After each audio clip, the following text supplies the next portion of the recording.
Alright, so I'm going to be showing how to open up and disassemble this Dell Inspiron 5000.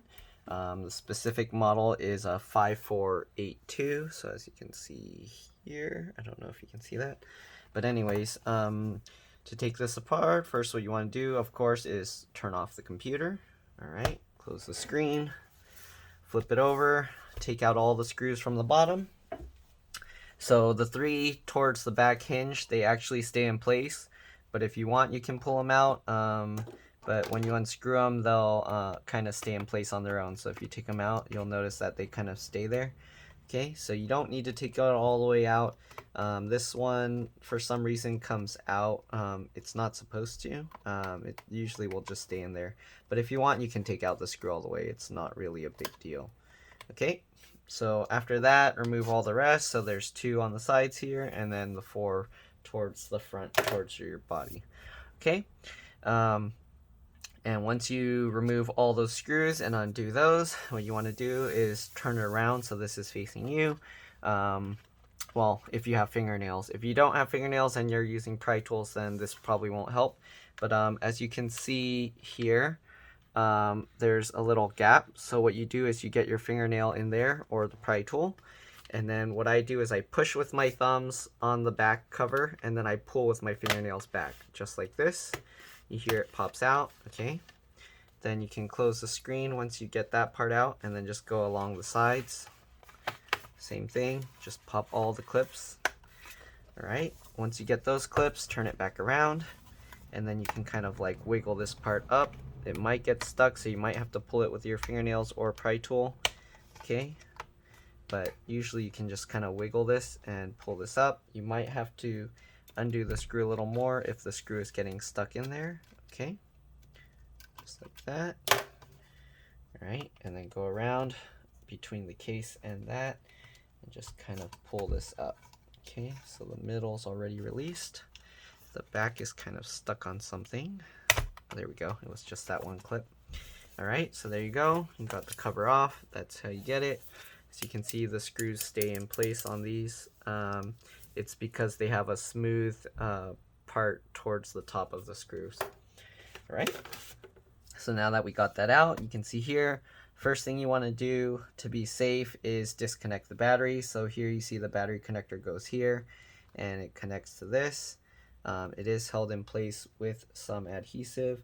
If you are going to peel up the adhesive, make sure you're not using a tool that conducts electricity easily, like something metal, because then you can accidentally short something out. So just be careful with that. Okay, peel up the adhesive. Alright, once you get the adhesive up, then you can get the wings of the white tab here. I don't know, let me see if I can show this closer. Oops.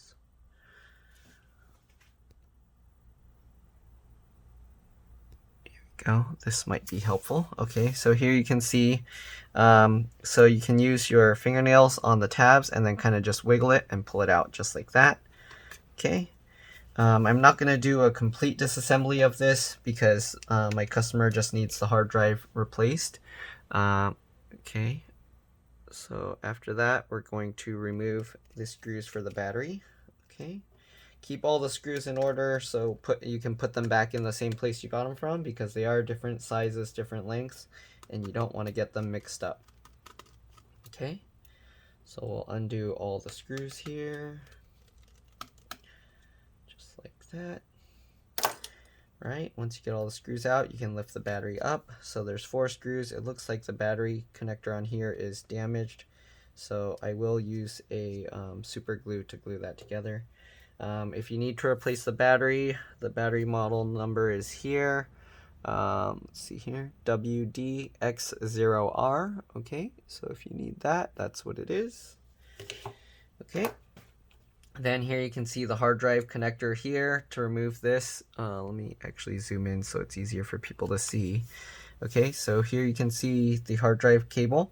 So to remove that, you just flip the little latch up like that, and then you can pull this back.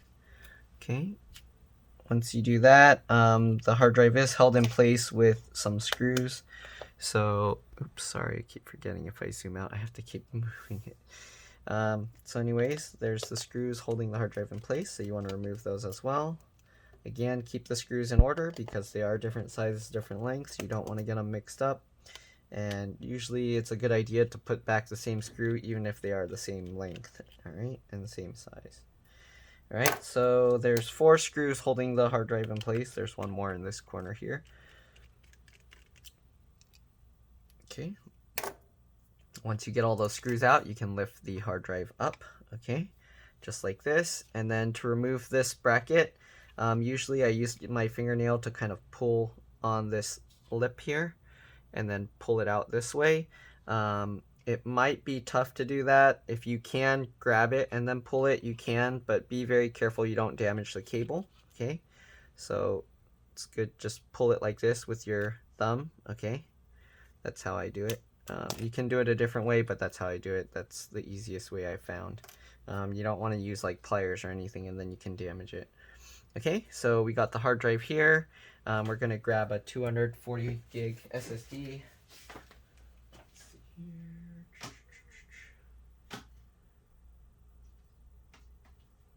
Oh, I think I might be using the SSD, so let's see here. Oh, here we go. Okay, so we got this 240 gig SSD here. All right, so we just got to undo the screw. There's 4 screws holding this in place, okay? Once again, you don't want to mix up the screws. Okay, screws for the hard drives are slightly wider, so you can't really put these in the same spot as the other screws. Keep that in mind. Alright, once you get the 4 screws out, you can lift the hard drive out of the caddy, okay, just like this. Okay, and then you put the new hard drive or SSD in its place. Okay, just like that. Okay, put the screws back in. Okay, usually when I first put the screws in, I don't tighten it all the way, just to make sure I can get all the screws in. Okay. Just like this. Alright, tighten it up.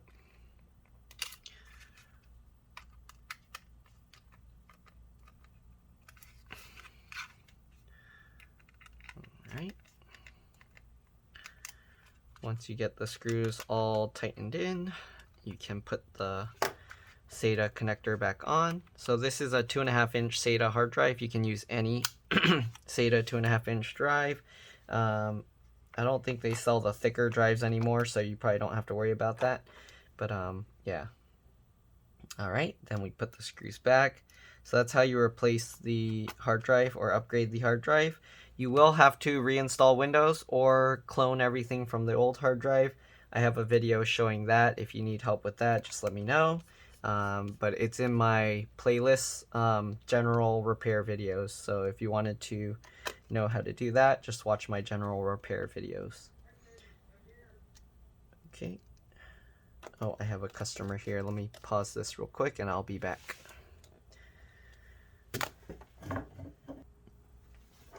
Alright, so back to the video. Okay, so now that we got the hard drive or the SSD installed, you'll want to flip the tab back up. Let me see if I can show this again. Alright, and then just reinsert the connector. Just like that. So you got the same thing with the trackpad cable here. So if you want to replace the trackpad, you can. There's a bunch of screws holding it in place. Alright, I'm going to zoom back out so that I can show everything. Alright, so then you got the keyboard connector here, same thing. There's the black tab there, you lift it up, and also the keyboard backlight. So keyboard backlight, you can lift that up and then pop that out as well. The RAM, you got DDR4 memory. They're only using 1 slot on this one. So to remove it, you just pull these tabs to the side. Let me see if I can show this better. Okay, so here you got these 2 tabs. You just pull them to the side. And when you pull that to the side, this thing's in the way, then this chip will come up. Then you can just pull this out, okay? So the stick of RAM here is 8 gigs, PC4, 2666V, So if you do need to replace the RAM, that's what you'll need. All right, if you want, you can get another stick the same amount and then replace it. So when you put the RAM back, you want to insert it at an angle like this. And then after that, you just push it down, okay? Then you got the speaker connector. Oops. Actually, let me see here. So you got the speaker connector here. So to remove that, you kind of just grab the wings with your nails and kind of just wiggle it. And keep wiggling. Don't pull too hard and it will pop out, okay? So that's how you remove these kinds of connectors. Same thing like the battery one. Okay, and the speaker runs all the way along to the, oops. The speaker runs all the way along the bottom, the cable, all the way to the other one. So that's how that's held in place. Then you got this cable here. I'm not sure why it has a separate cable. It says for I/O. Let's see here. I believe that's for the fingerprint power button. So there's the cable here, and it's just like all the other ones. You just flip up the latch. This cable, same thing. There's a metal latch. You flip that up, and then you can use the metal, the thing to pull it back. Okay, I'm not going to disconnect those, but that's for the USB port on the side here. Let's see, as well as the SD card reader. Got the wireless card here. There's one screw holding it in place. To remove that, just like every other wireless card, you take the one screw out. Not all of them have this metal bracket on top, but there's this metal bracket, okay? Make sure you keep it the right direction. All right, to get the wireless card out, it comes up like the stick of RAM. You basically just wiggle it and pull it out. All right, just like that, but usually you want to remove the antennas first. I'll demonstrate on one antenna how you would do that. Let's see if I can zoom in on that. Okay, so here you can see the antenna. So to remove the antennas, what you do is you just grab the tail, or you can just do it like this. I just put my fingernail underneath since the chip is up, and then you can push down on the chip and it will pull the antenna up, okay, just like that. So usually you just pull the tail of the antenna up, okay? To put it back, just make sure it's lined up properly, and then usually I'll slide my fingernail over the top to know that it's in place, and then you can just push it down, okay? All right. So there we go. We'll put this bracket back for the wireless card. Okay, I don't know if I mentioned it, but usually when you remove the battery, you want to hold the power button down for about 15 seconds to drain any power. This is mostly important when you're dealing with the LCD or LVDS connector. So if you're going to do anything with the screen, you definitely want to hold down the power button and drain it. It looks like there's an SSD slot here. I don't know if it supports PCIe NVMe SSDs. I don't even know if a screw will hold in here, but it looks like the, oops, sorry, I forgot it zoomed out. Okay, so yeah, there's a SSD slot here. So this is for M.2 SSD. I don't know if it supports PCIe NVMe or just the M.2 SATA SSDs. If you're curious, you'll have to look that up online. Just Google it. Anyways, there's the Cmos battery here. So to remove that, just like the speakers and the battery, you just grip the wings and keep wiggling it and it'll pop out. I don't want to disconnect that because then the BIOS will be reset. Then you got the DC jack connector here, so just like the speaker connector as well, you just wiggle it and it will pop out. It looks like you might have to move the hinge out of the way to get this out, and there's one screw also holding it in place. Then you got the LCD cable here. It comes out just like these, but yeah, you basically flip up this little metal bar and then you can pull the connector out, okay? So that's pretty much all there is to this model. Hopefully this video helped you. If it did, please like and subscribe because that'll help others find my videos and it'll help me. And thank you for watching. I'll see you in the next one. When you put the cover back on, just make sure to push it down to snap all the clips in place. But other than that, yep, that's it. All right. Thanks for watching. I'll see you in the next one. Bye.